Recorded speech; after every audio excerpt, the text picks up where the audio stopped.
Gloria a Dios. Hoy no vamos a tomar enseñanzas sobre atributos de Dios, pero sí vamos a enseñar algo que es muy importante también para la congregación y creo que es muy tocante a este tiempo. Necesitamos muchas veces nosotros entender cuál es el propósito de la iglesia y qué es lo que en verdad necesitamos hacer y vivir como hijos de Dios. Hemos sido rescatados, llamados, salvados para obedecer. Antes no podíamos obedecer y por supuesto que la obediencia es la manera en que Dios ha determinado para que alcancemos las bendiciones de parte del Padre. Si tienen que titular, es una frase que muchas veces la hemos citado, pero podríamos titular de la siguiente manera, ¿sí? Gracias. Quiero que ustedes puedan entender que las buenas intenciones no justifican las malas acciones. ¿Por qué digo esto? Esa frase la hemos usado muchas veces desde que estamos en Reforma, porque siempre va mezclada nuestras intenciones de hacer algo bueno, pero no todas las cosas son buenas ante los ojos del Padre, sino lo que el Padre ha dicho que se haga, ¿sí? Entonces es muy importante entender nosotros de que estamos entrando en este tiempo a vivir los tiempos finales. No que recién entramos, ya sabemos que estamos en tiempos finales, pero debemos entender que hoy más que nunca se está probando la fidelidad y la fe de la iglesia, puesto que hay tantas cosas que en verdad no son ciertas, son falsas, que proviene de un evangelio distorsionado, de un evangelio falso, y necesitamos nosotros entender qué es lo que la palabra, la Escritura nos dice. Entonces, ¿cómo podemos hacer nosotros para que cumplamos debidamente con la voluntad absoluta y soberana del Padre? ¿Qué es lo que quiere el Señor? Que nosotros obedezcamos. Y para obedecer debemos nosotros conocer al Dios, al Padre eterno, que ha revelado su voluntad y su propósito a través de las Escrituras. Debemos entender primeramente que Jesús dijo claramente, vamos a ver Juan capítulo 20, en la resurrección, Juan capítulo 20, versículo 21. Esto sucedió después de la resurrección, cuando Jesús se aparece en medio de los discípulos y sucede lo siguiente. Dice la Escritura: entonces Jesús les dijo, paz a vosotros. ¿Qué dijo Jesús? Paz a vosotros. ¿Y qué es lo que añade inmediatamente Jesús allí? Como me envió el Padre, así también yo os envío. Lo primero que tenemos que resaltar nosotros, amados hermanos, es que ser enviados para proclamar el mensaje del reino de Dios, el mensaje, el evangelio de Jesucristo, no debe ser entendido como un pedido o una sugerencia, sino como una orden, un mandato. Yo los envío como a mí me ha enviado el Padre. ¿Qué es lo que Jesús vino a hacer a este mundo? ¿Él vino a sanar enfermos, a hacer milagros? No, Él vino a proclamar el reino de los cielos. Ese es el mensaje que trajo Jesucristo a este mundo. Pero deberíamos entender, hermanos, que ese mensaje es para un mundo que es totalmente contrario, para un mundo que es totalmente opuesto a la ley de Dios. Es un mensaje que tiene características que el apóstol Pablo la resalta como un mensaje de locura. Yo quisiera leer algunas definiciones de un manual textual para que podamos ver más o menos de qué se trata esto de mundo, ¿sí? Y la palabra mundo es una traducción griega de la palabra cosmos. Cosmos. Y para referirse a cosmos, ¿sí?, hace referencia a toda la sociedad humana no cristiana. ¿Por qué? Porque la sociedad cristiana o los cristianos o los elegidos o el pueblo de Dios depende solamente y se direcciona solamente de un rey cuyas leyes, mandatos y estatutos son para que nosotros los cumplamos y vivamos por él. Pero cuando encontramos en la Escritura la palabra mundo, por lo general hace referencia a la palabra cosmos. Y esto hace referencia a una sociedad de personas no cristianas, y que esa palabra cosmos quiere decir una organización, una perfecta organización, que también se lo conoce como un sistema organizado, que es totalmente contrario a el propósito y la voluntad del Padre. Las leyes de este sistema mundo es totalmente contraria, opuesta a las leyes del reino de Dios. Por esa razón es que es muy importante entender que cuando Jesús vino a este mundo, Él trajo un solo mensaje. La dirección de su mensaje era proclamar el reino de los cielos. Este es el mundo, el mismo mundo que ha odiado a Jesús, a sus escogidos, a sus discípulos. ¿Debido a qué? A que Jesús y sus escogidos y sus discípulos y toda la iglesia, portando el mensaje del reino de Dios, ¿qué hacía? Denunciaba el pecado de este mundo. Por esa razón, la Escritura dice que el mundo nos aborrece por causa de su nombre, que el mundo nos odia, porque ha odiado al Señor, nos va a odiar a nosotros también. No encajamos nosotros en el sistema mundo, puesto que el mundo, el cosmos, la organización es evidente en toda la Escritura, que ya la vamos a ver dentro de un rato. Lo que podemos entender es que debido al testimonio de su injusticia, se mantuvieron separados de Dios. Por ello, el mundo mostró que odiaba al mismísimo Dios y no llegó a conocerle. Hay varias bases bíblicas que nosotros podemos entender que esto es así. Una de las tantas, la Escritura dice, amaron más las tinieblas, ¿sí? Cuando Jesús está hablando con Nicodemo, pero cuando hace referencia en Juan capítulo 3, del versículo 17 en adelante, dice, la luz, aquella luz vino al mundo, pero ellos amaron más las tinieblas porque sus obras no eran buenas. Por lo tanto, este sistema que nosotros nos toca vivir es el sistema que no es para nada compatible con Dios.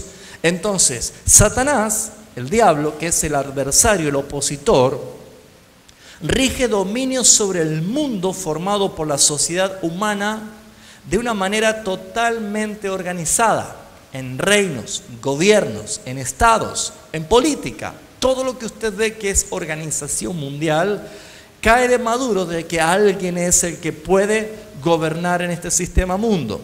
¿Qué es lo que hizo Satanás? Ha convertido al hombre en el verdadero Dios de este mundo. El hombre ha sustituido la verdad, ha sustituido la palabra, ha dejado de lado los mandamientos para hacer sus propias leyes y vivirla como tal. Por esa razón vemos nosotros, no fue Dios quien produjo esta clase de mundo, porque Dios es un Dios de orden y quiere que haya orden, que haya organización, pero si no, el pecado del hombre hizo que el mundo entero cayese en un descrédito total ante los ojos de Dios. Y por esa causa el mundo se organizó en un sistema en la cual nosotros vamos a ver en la Escritura que no interfiere Dios en las decisiones que este mundo toma como un sistema. ¿Me está entendiendo? No es lo mismo hablar del planeta Tierra que hablar del mundo, un sistema organizado. Ahora, ¿qué podemos ver nosotros esto? Si Dios no fue el que produjo ese mundo injusto, sino que por lo contrario, Dios tenía en plan otra cosa, vemos nosotros claramente de que el mundo entero, dice la Escritura, yace o está bajo el gobierno del maligno. Satanás y todas esas fuerzas espirituales de las tinieblas, de las regiones celestes, actúan como gobernantes mundiales, tomando ocasión del gobierno del hombre, del ser humano. ¿Cómo se llama esto? Si la palabra cosmos es la palabra mundo, podríamos nosotros entender que cosmócratas quiere decir la organización invisible de este mundo que se la ve visible a través de las personas. ¿Hasta acá vamos bien? Como introducción, muy bien. Jesús dijo, yo los envío al mundo. Lo ideal hubiera sido de que Él nos saque del mundo. Pero según la oración de Jesús en Juan capítulo 17, Él dice, Padre, yo no te pido que lo quites del mundo, sino que ¿qué? Que lo guardes del mal. Ahora, ¿cuántos están en el mundo? No tenga vergüenza, todos estamos en el mundo, porque estamos en un sistema. Es un sistema. Si bien es cierto, estamos en el planeta Tierra, pero esta organización mundial que rige Satanás, allí es donde el Señor nos ha enviado, como corderos que van al matadero también. Y si usted se pone a ver, Jesús dijo, como me envió el Padre, yo los he enviado a ustedes también. Ahora, para poder entender esta verdad, deberíamos entender cómo Pablo identifica esta clase de envío. ¿Qué es lo que nosotros tenemos que entender? Vamos a ir a 1 Corintios capítulo 1, versículo 18. No tenemos nosotros un mensaje de prosperidad. No tenemos nosotros un mensaje de éxito. No tenemos nosotros un mensaje de milagros. Nosotros tenemos un solo mensaje que hemos sido enviado por Jesucristo. Ese mensaje que hemos sido enviado por Jesucristo lo identifica el apóstol Pablo muy claramente en 1 Corintios 1:18. ¿Qué dice allí? Porque la palabra de la cruz es ¿qué cosa? Es locura para los que se pierden, pero a los que se salvan, esto es ¿a quiénes? A nosotros es poder de Dios. Para algunos es poder y para otros es ¿qué cosa? Locuras. Estás loco, te dice. Locura, no lo pueden entender. Versículo 21 dice así, pues ya que la sabiduría de Dios, en la sabiduría de Dios, el mundo no conoció a Dios mediante la sabiduría, agradó a Dios salvar a los creyentes, ¿por qué cosa? Por la locura de la predicación. Usted fíjese que bien nos pueden llamar locos, ¿sí o no? Y a veces nosotros pensamos que si nos llaman locos nos están ofendiendo. Muy bien, pero la locura del mensaje es para aquellos que no resplandece la luz de Cristo. Por esa razón deberíamos preguntarnos, ¿todas las acciones bien intencionadas justifican nuestras malas acciones? No, por más que yo tenga una buena intención de hacer algo, nunca va a justificar las malas acciones, porque si Dios no nos ha enviado a hacer eso, debemos empezar a decir, ¿qué es lo que nos ha enviado Dios? Él nos ha enviado a través de Jesucristo con esa autoridad para llevar el mensaje del arrepentimiento, el mensaje de la cruz de Jesucristo. Veamos otro ejemplo en la Escritura. Encontramos nosotros en Lucas capítulo 24, versículo 11. Acá aparece otra vez, pero este caso se da en los discípulos que estaban dudando después de la resurrección de Jesús. Cuando Jesús había resucitado y había ido al sepulcro María Magdalena, había ido Juana y la otra María, dice que ellos fueron y le dieron aviso a los apóstoles de lo que había sucedido. Dice el versículo 11, Lucas 24, 11, mas a ellos les parecía ¿qué cosa? Locura las palabras de ellas. ¿Y qué dice allí? Y no las creían. ¿Qué cosa? De que Jesús había resucitado. Le parecía locura, que es algo loco, que carece de ¿qué? De lógica, que no entra en el razonamiento. El mensaje de la cruz de Cristo para muchos le es locura porque no pueden entenderlo. Y como nadie se salva por entender, sino por la fe, el creer el mensaje, vemos nosotros de que fue necesario de que Pedro corriendo vaya a comprobar si esto era así, pero hasta que no le vieron al Señor, ellos no podían creer. Veamos otro ejemplo para ir un poquito más rápido. 1 Corintios capítulo 2, versículo 14, Pablo vuelve a identificar que para los que son impíos, inconversos, los que son del mundo, los que pertenecen a una organización anticristiana, nunca van a entender el mensaje de Jesucristo si no viene la iluminación de parte del Padre. Segunda de Corintios 2:14 dice, pero el hombre natural, el inconverso, el impío, el que pertenece a este mundo, dice, no percibe las cosas que son del Espíritu de Dios, porque para él le son, ¿qué cosa? Locura, para él es locura. Y no las puede entender porque se han de discernir espiritualmente. No las puede discernir porque se tiene que entender o discernir espiritualmente. Entonces queda claro que cuando Jesús dijo, yo los envío, ¿a dónde? Al mundo.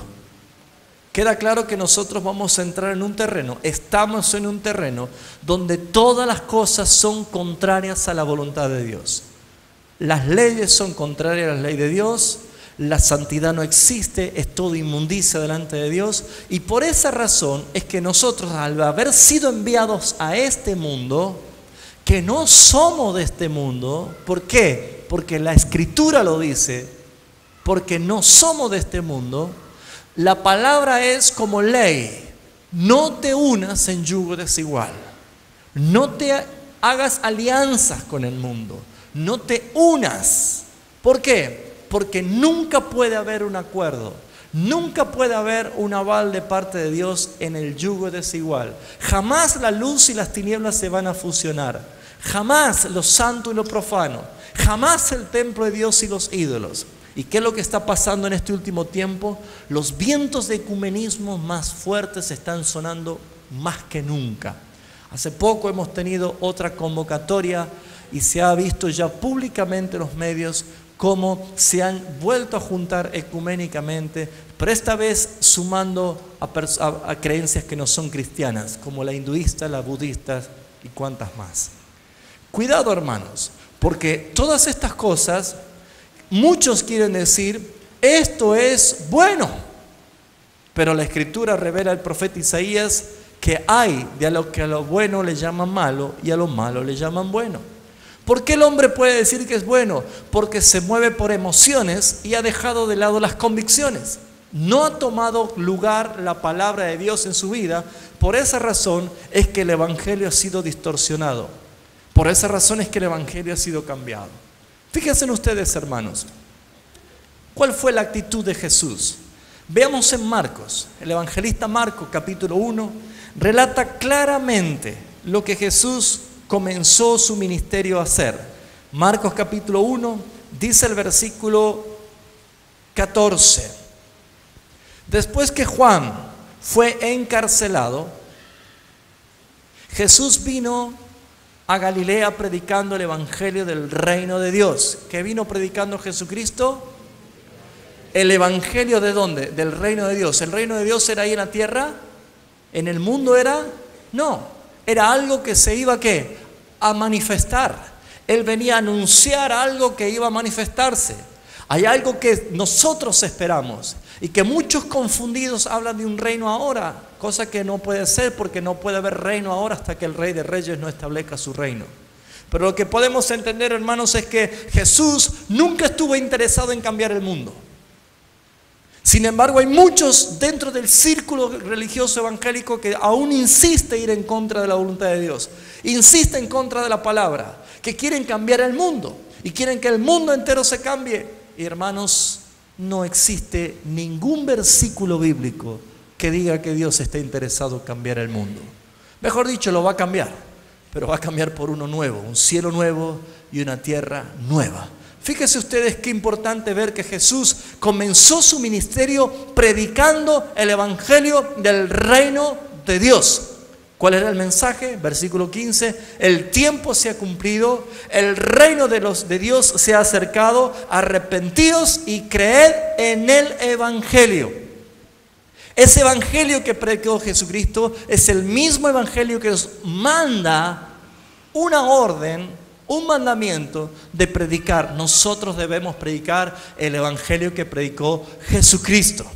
Ahora, si podemos ver un poquito nosotros más adelante en el capítulo 1, vamos a entender que esto ha sido distorsionado y que ha sido dejado de lado, pero el Señor no tenía ninguna otra intención más que de obedecer al Padre para publicar el reino de los cielos.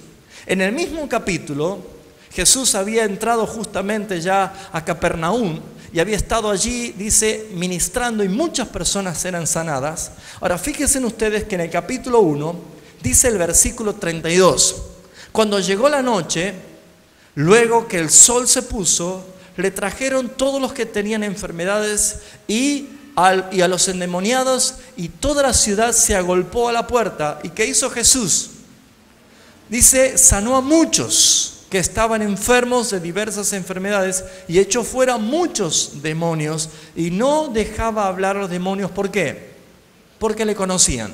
No dice bajo ningún aspecto que él sanó a todos, sino a muchos. ¿Por qué? Porque claramente lo deja escrito o explícito Jesús en Juan capítulo 5, 19, de que él como hijo nada hace por sí mismo, sino todo lo que ve al Padre hacer, eso hace igualmente. Lo que el Padre le decía que haga, él lo iba a hacer. Fíjense ustedes, a través de todos los tiempos, este mismo cuadro, hoy en el siglo XXI, esto se puede llamar gran campaña de milagros, ¿sí o no? ¿Y cuál es el éxito que mide la gente, o los predicadores, o las personas que ministran esas campañas? El número de personas que pueda haber.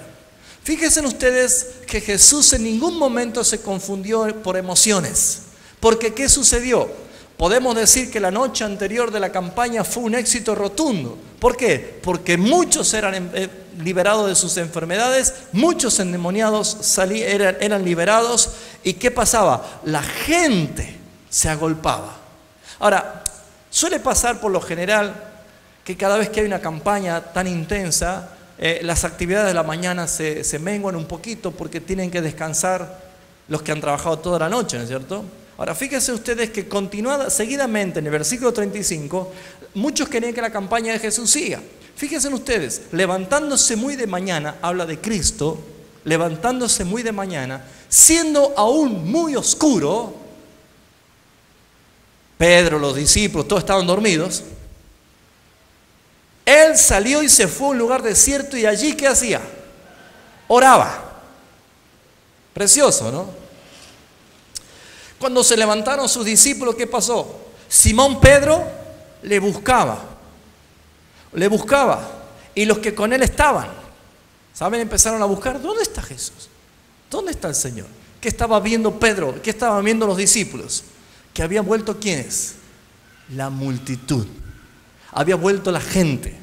¿Saben qué es lo que pasaría si estos grandes congresos internacionales apostólicos, el predicador, el apóstol, el profeta, el ministro que está para predicar, hiciera lo que hizo Jesús? Muchos se van a ofender y no lo van a imitar más. ¿Qué hizo Jesús? Fíjense que él se fue temprano a orar. Comenzaron a buscarlo. Y cuando lo encontraron, dice el versículo 37, dice, y hallándole, le dijeron, todos te buscan. Un éxito. La campaña. Seguramente, viendo que Jesús estaba promoviendo el reino, todos habrán tenido la intención de que Jesús aproveche la gran multitud y allí exponga el reino. ¿Qué hizo Jesús? Él les dijo, vamos a los lugares vecinos para que predique también allí, porque para esto he venido. Yo no he venido para hacerme famoso, yo no he venido por la multitud que me sigue. Imagínense qué pasaría si un predicador está invitado a un congreso internacional y cuando está yendo hay una multitud de gente en las marquesinas ya esperando así con todo el merchandise preparado, y cuando va ese predicador ve una necesidad y se va para otro lugar y comienza a predicar allí. Esa organización seguramente no lo va a invitar más a Jesús, a este predicador. Jesús hizo exactamente lo mismo. Él no fue donde estaba la multitud. ¿Por qué? Porque Él no ha venido para echar fuera demonios o sanar enfermos. Sí que existe, sí creo en esto. Es señal y autoridad que la iglesia ha perdido, pero eso no es lo principal. Lo principal es que la gente reciba el mensaje de salvación de Jesucristo, el mensaje del reino. Porque allí habían 10 leprosos. 9 de ellos no volvieron después de haber sido sanados. Uno solo volvió de los 10 que se sanaron. Y Jesús le dijo, ¿no eran 10 los que se sanaron? ¿Dónde están los otros 9? Los otros se fueron sanos al infierno. Porque el que volvió, Jesús le dijo, vete, tu fe te ha salvado. No es una evidencia recibir milagros. No es una evidencia que se vayan demonios. La evidencia de la salvación es que el evangelio de Jesucristo, el mensaje de la cruz, que es locura para muchos, para otros sea poder de Dios en la salvación. Entonces aquí estamos viendo nosotros de que el mensaje en este siglo XXI está distorsionado. Y hoy en día simplemente se busca la manera de poder agregarle cosas a ese evangelio para que sea un dulce para la gente y la gente lo pueda escuchar. No es ese el propósito del Señor. Bajo ningún aspecto el Señor hizo estas cosas para autopromocionarse. Veamos qué es lo que dice Jesús en Mateo capítulo 24.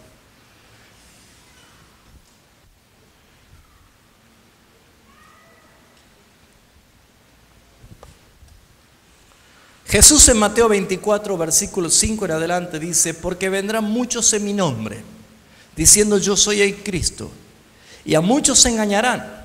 Jesús ya estaba diciendo, profetizando de que muchos iban a usar de su nombre y que se iban a hacer pasar incluso por el gran poder de Dios para engañar a muchos. Ahora fíjense, haciendo referencia a señales antes del fin, Jesús dijo, oiréis de guerra, rumores de guerra, mirad que no os turbéis, porque es necesario que todo esto acontezca, pero aún no es el fin. Las tribulaciones y las calamidades predichas por Jesucristo, Él dijo que era necesario que acontezca. Nadie puede detener algo que Él lo dijo. ¿Por qué? Porque eso es lo que Jesús profetizó, anunciando la consecuencia que iba a vivir el mismo desacierto de toda la organización mundial, dándole la espalda a la voluntad del Padre. Jesús estaba diciendo, no porque Él se deleitara que haya guerra, que haya terremotos, que haya tsunamis, que haya gente que se muera. Dios no se deleita de eso, sino que Él está diciendo, va a pasar todo esto. ¿Saben por qué? Porque hay una sociedad, un cosmos, un sistema organizado, que todo lo que hace es levantarse siempre en contra de mi voluntad. Por lo tanto, la justicia de Dios es que esto suceda. Ahora me pregunto yo, ¿la tierra va mejor o cada vez peor? ¿Por qué? ¿Es culpable la tierra de lo que le pasa o no?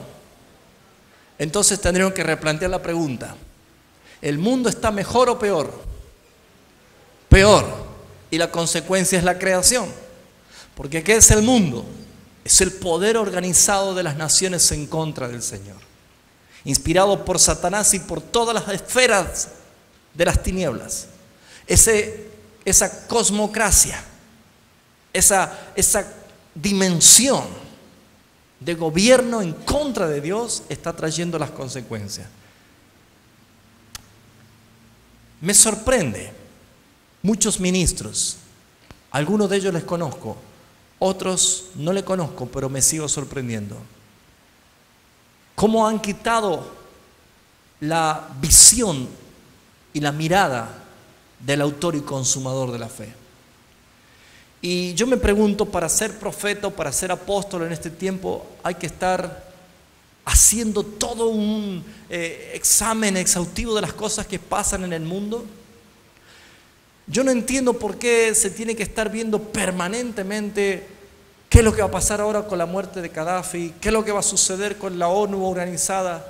Esos son relojes proféticos que nos sirven a nosotros para inspirarnos más todavía al saber que el tiempo de Cristo viene pronto. Pero ¿cuántas personas están organizándose a nivel cristianos para levantar marchas y hacer cosas en contra de algo que no se va a detener? Porque no pertenecemos nosotros a este mundo. ¿Se acuerda cuando se estaba por sancionar la ley de la unión civil matrimonial del mismo sexo?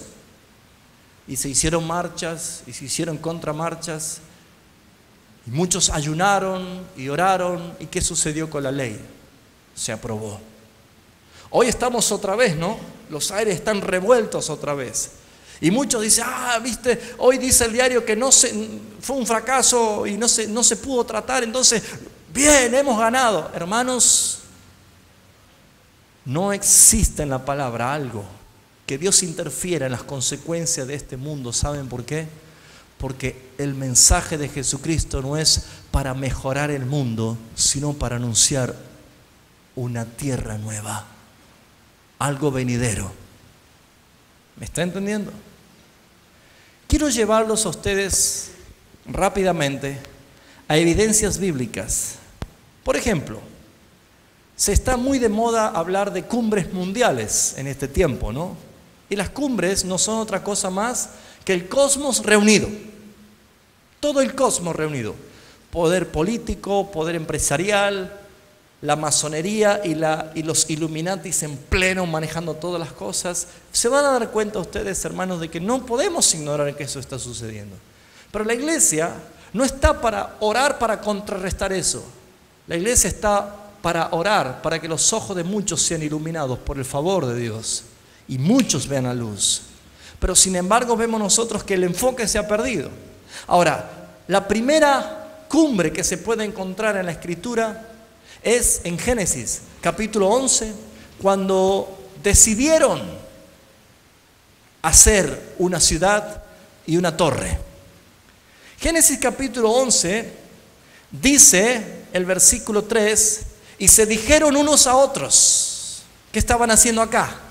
Organizándose.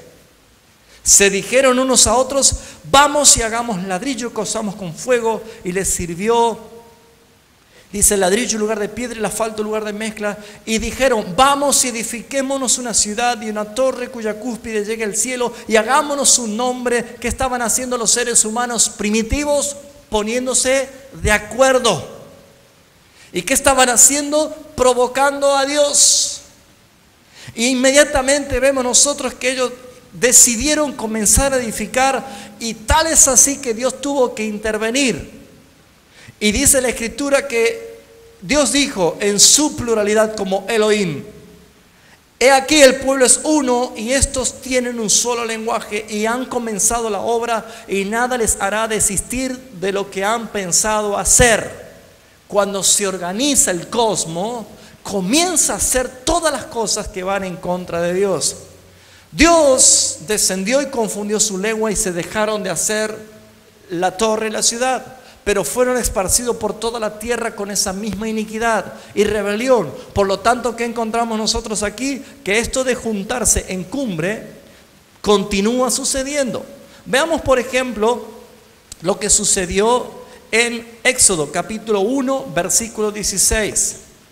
Cuando aquel faraón comenzó a ver que los hebreos comenzaban a multiplicarse, tuvo miedo. ¿Sí? Vamos a ver, Éxodo capítulo 1. ¿Qué encontramos acá? Otra vez, cosmos organizado, una ley, un edicto. Fíjense ustedes, dice el versículo 15. Y habló el rey de Egipto a las parteras de las hebreas, una de las cuales se llamaban Cifra y la otra Fuá, y les dijo: cuando asistáis a las hebreas en sus partos, veis el sexo, y si es hijo, matadlo, y si es hija, entonces dejadla viva, porque estaban viendo que más se estaba multiplicando y esto se va a formar un ejército y se van a unir contra nuestros enemigos y nos van a liquidar. Fíjense ustedes cómo Faraón da una ley, un edicto, pero las parteras temieron a Dios y no hicieron como les mandó el rey de Egipto, sino que preservaron la vida de los niños. Pero la ley continuó. Estas parteras hicieron algo, pero la ley continuó. Sin embargo, esto se levantó en una gran matanza, de tal manera que nosotros, que dice lo siguiente: un varón de la familia de Leví fue y tomó por mujer a una hija de Leví. Dice la que concibió y dio a luz un hijo, y viéndole que era hermoso, le tuvo escondido 3 meses. ¿Por qué lo tenía escondido? Porque había una ley que continuaba como vigente. Un cosmos organizado tenía una ley vigente. Ahora fíjense en ustedes, por tanto, no pudieron ocultarle más tiempo, así que ¿qué hizo ella? Tomó una arquilla de juncos, la calafateó con asfalto y brea y colocó en ella al niño y lo puso en un carrizal. Esto es lo que desembocó en lo que nosotros conocemos en la historia de Moisés. Pero ¿qué sucedió? Cosmos organizado, en este caso no es otra cosa más que matanza de niños. Tal cual como está por suceder en este tiempo. No es porque esté a favor del aborto, hermanos. No es eso. Sino es que nosotros no podemos detener algo que Dios mismo ha dicho que va a suceder. Porque muchas veces nosotros ponemos nuestra fe, nuestra esperanza en algo. Y no es lo que Dios quiere. Por eso las buenas intenciones no justifican las malas acciones. Vemos nosotros en otro punto, como en 1 de Samuel, capítulo 8, en este caso los ancianos, dice el versículo 4, entonces todos los ancianos de Israel se juntaron, otra vez, otra cumbre allí. ¿Y qué decidieron? Queremos un rey, como las demás naciones. ¿Qué hizo Dios? Dale un rey. Me están desechando a mí. Ellos quieren un rey y me están desechando a mí. Eso dice el Señor. Pero ¿qué pasó? Cada vez que el hombre se juntó para determinar algo y hacer algo, Dios no interfirió. ¿Me están entendiendo lo que estoy diciendo? Dios en su sabiduría dice, ustedes deciden eso, hágalo. Porque ¿cuál es el mensaje? Va a haber un reino. Va a haber un cielo nuevo. Allí esas cosas no van a pasar. Allí hay gobierno, allí hay equidad, hay justicia y santidad.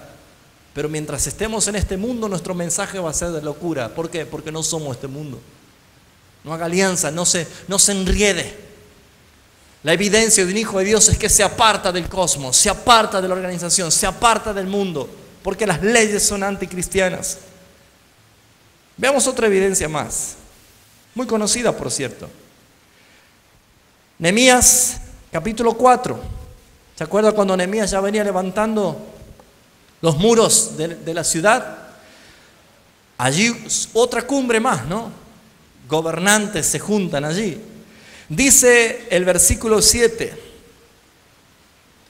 Pero aconteció que oyendo Sanbalat y Tobías y los árabes, los amonitas y los de Asdod, que los muros de Jerusalén eran reparados porque ya los portillos comenzaron a ser cerrados, se encolerizaron mucho y conspiraron todos a una a venir a atacar a Jerusalén y hacerle daño. Un cosmos, un mundo otra vez que se organiza para ir en contra de los planes de Dios. Este mundo está organizado por Satanás para ir en contra de todo lo que es bueno, agradable y perfecto, o sea, la voluntad de Dios. Y nosotros estamos en este mundo. Y nosotros estamos aquí. Pero cuando un cristiano pierde el horizonte, pierde el eje, no sabe qué es lo que tiene que hacer, comienza a hacer marcha y comienza a unirse. Hermanos, todas las cosas que no provienen de la voluntad de Dios son obras vanas. Cosas que no tienen sentido. Nunca la Biblia dice que nosotros vamos a cambiar el mundo.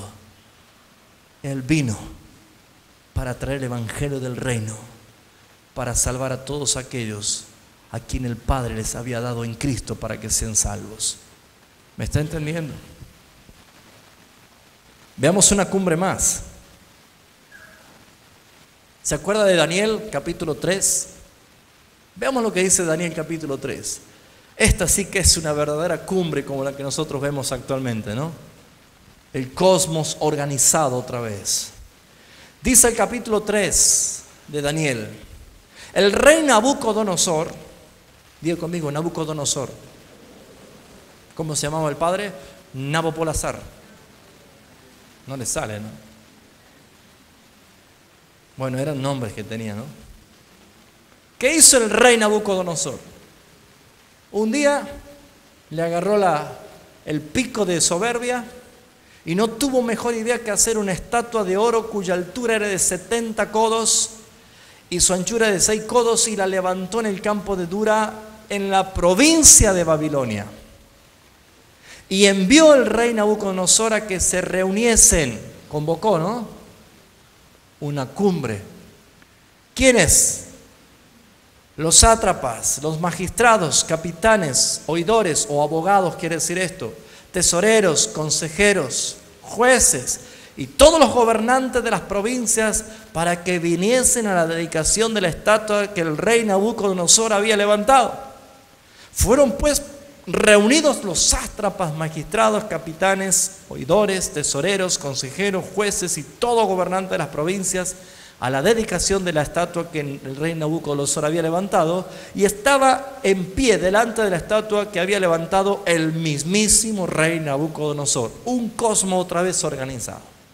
Y viene el edicto, viene la ley, se promulga una ley y dice: el pregonero anunciaba en alta voz, estaba leyendo: mándese a vosotros, oh pueblos, naciones, lenguas. Este hombre era un gobernante mundial.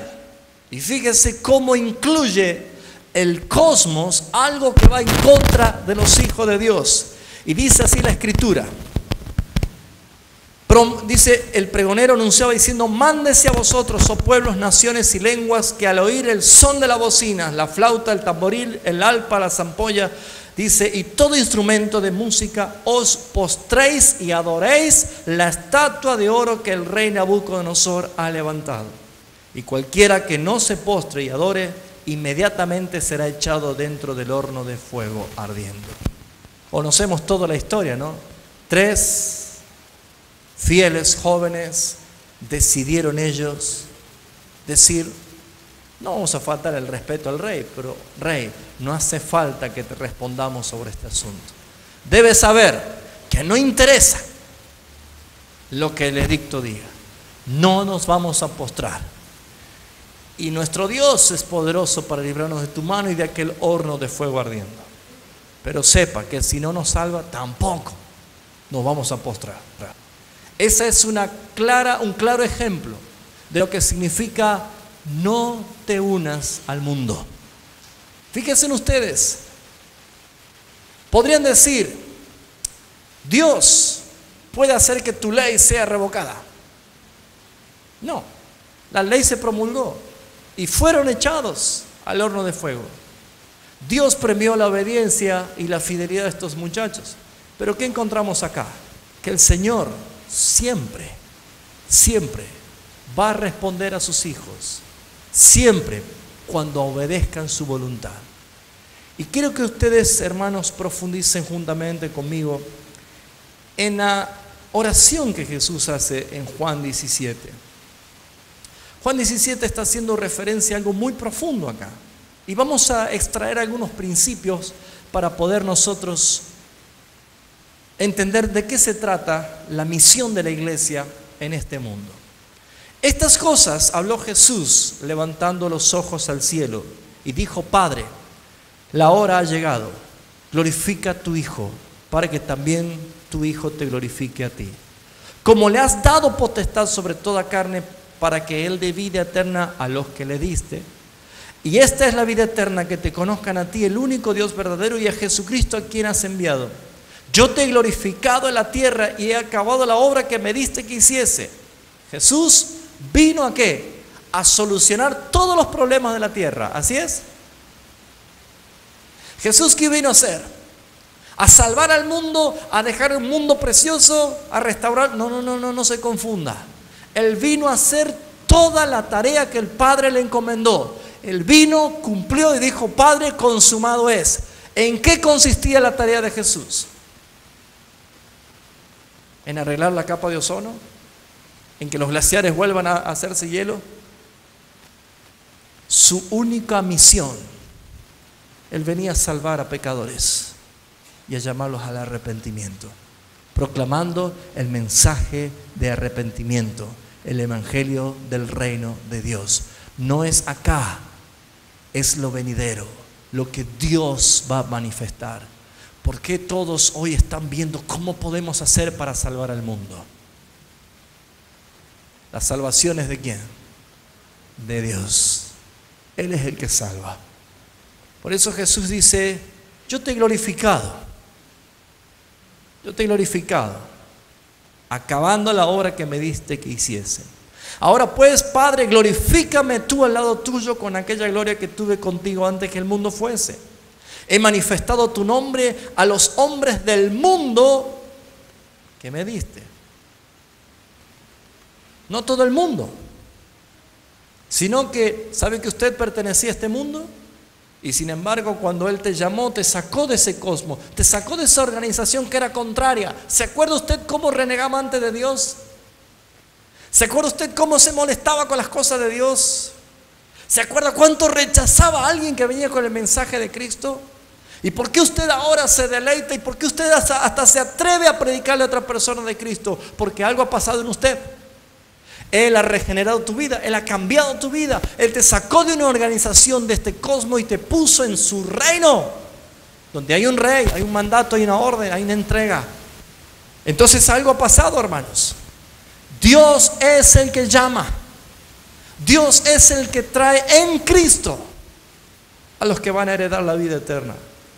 Por eso dice la palabra, versículo 6: he manifestado tu nombre a los hombres que del mundo me diste. Tuyos eran, ¿quiénes? ¿Todo el mundo? No, los que tú me diste. Me los diste y han guardado tu palabra.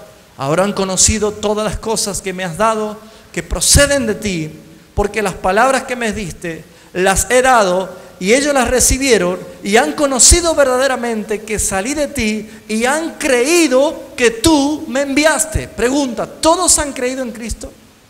No. ¿Qué dice el versículo siguiente? Dice: yo ruego por ellos. Diga fuerte lo que dice allí. No ruego por el mundo. Vamos de nuevo. No. ¿Quién está diciendo esto? Jesús. Yo ruego por lo que me diste. Yo no ruego por el mundo.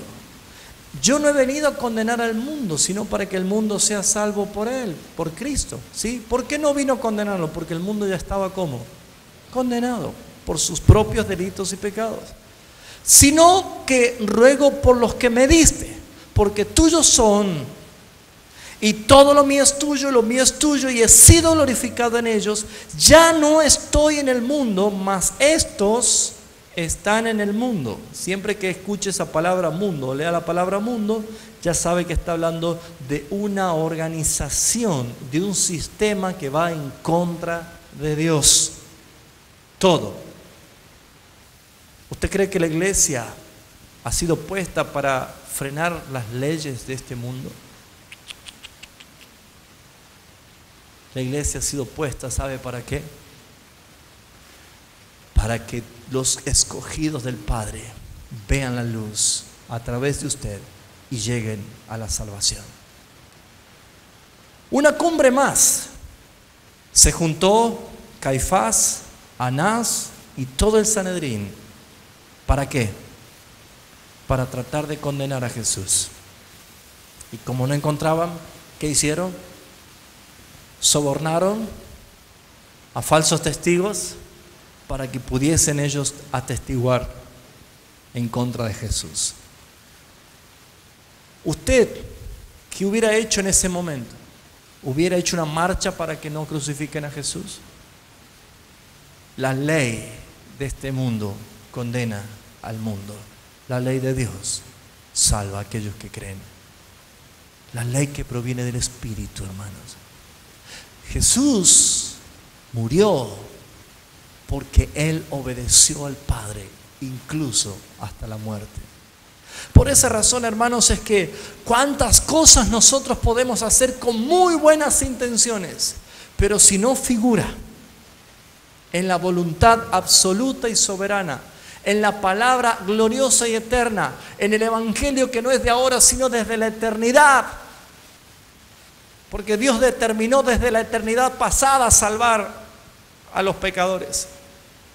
Si nosotros no entendemos esta realidad, podemos errar en este tiempo y podemos ser engañados y confundidos. Pero usted, iglesia, está formándose para entender que mientras sigamos caminando en este mundo, nuestra misión es un mandato de Dios a través de Jesucristo, diciendo: como me envió el Padre, así yo los envío a ustedes.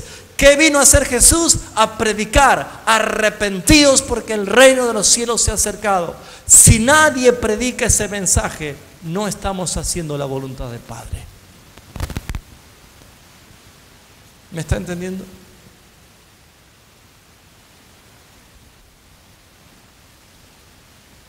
No estamos llamados para entretener, estamos llamados para obedecer.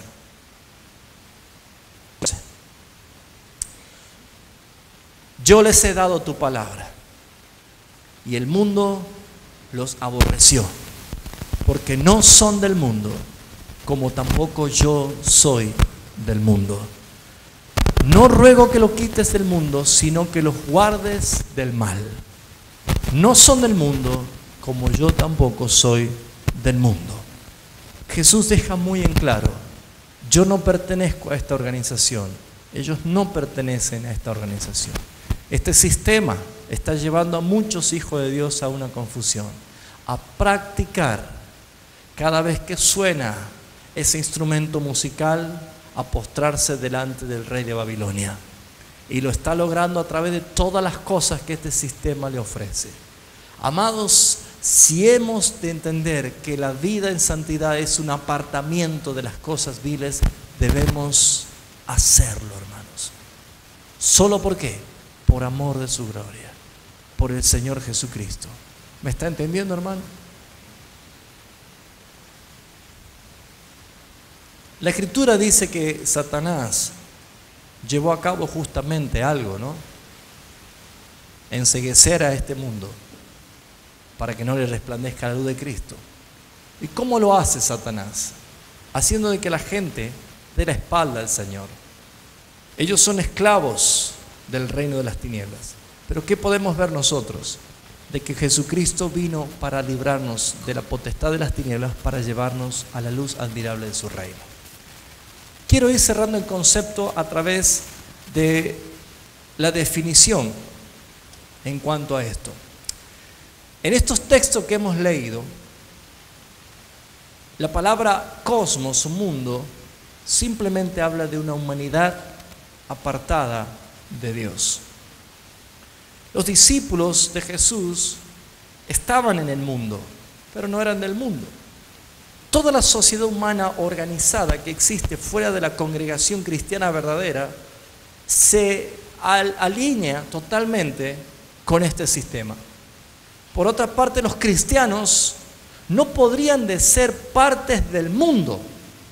Y usted va a encontrar que la Escritura dice: no ames al mundo, no te hagas amigo del mundo, no participes en las cosas del mundo. ¿Por qué? ¿Por capricho de Dios? No, es porque su legalidad lo reclama. Porque la santidad que Dios reclama de usted es que usted se aparte y que viva en santidad. Pero ¿para qué es estar apartado? ¿Para estar dentro de una burbuja y no hacer nada? No, es para proclamar. Hemos sido enviados para proclamar, para anunciar el mensaje de arrepentimiento. Y lo digo esto, hermano, porque creo que cada vez este mundo, que va de mal en peor, se va a poner tan fuerte que el engaño ya ha empezado a verse engañando a algunos pastores, que la única manera de contrarrestar esto es uniéndonos. Pero no uniéndose la iglesia como un cuerpo, uniéndose ecuménicamente.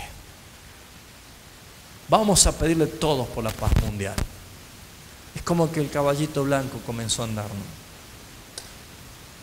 Cuidado, hermanos, porque el engaño se está manifestando de esa manera. No podía creer que haya pastores evangélicos en la explanada de la Gran Ramera participando ecuménicamente. Yo no podía creer, pero dije: Señor, que así sea, como dice tu palabra. Muchos serán engañados. Quiero que usted entienda, hermanos, que Las cosas que están pasando en este mundo son el justo juicio de Dios para los que se pierden. Pero nuestro Señor ha prometido para aquellos que en verdad le aman al Señor y aman su venida, cuidarlo. Por eso dice: Padre, yo no te pido que lo quites, sino que los guardes del mal. Esta enseñanza, hermanos, lleva a que reflexionemos que las buenas intenciones no justifican absolutamente para nada las malas acciones. Las buenas intenciones no justifican las malas acciones. Ser un hijo de Dios significa honrar al Padre, obedeciéndole tal cual Él nos mandó a hacer las cosas. Cristo no nos manda a buscar fama, ni gloria, ni honra, solamente obedecer al Padre. Prepárese para este tiempo. Prepárese para el desenlace del año y prepárese para el año que viene. Porque la verdadera iglesia de Jesucristo se verá en gobierno, pero no un gobierno terrenal, sino un gobierno de un respaldo espiritual, para los que en verdad pueden vencer, como dice Apocalipsis 3:21. Al que venciere, le daré que se siente conmigo en mi trono. Hermanos, no se deje llevar por los vientos y las propuestas de este sistema organizado, porque es en contra de Dios.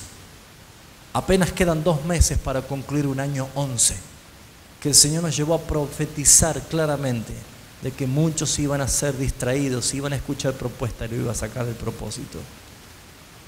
Y muchos se han afianzado en este tiempo por simplemente haber obedecido a la palabra del Señor. Te invito a que creas en el gobierno del Señor.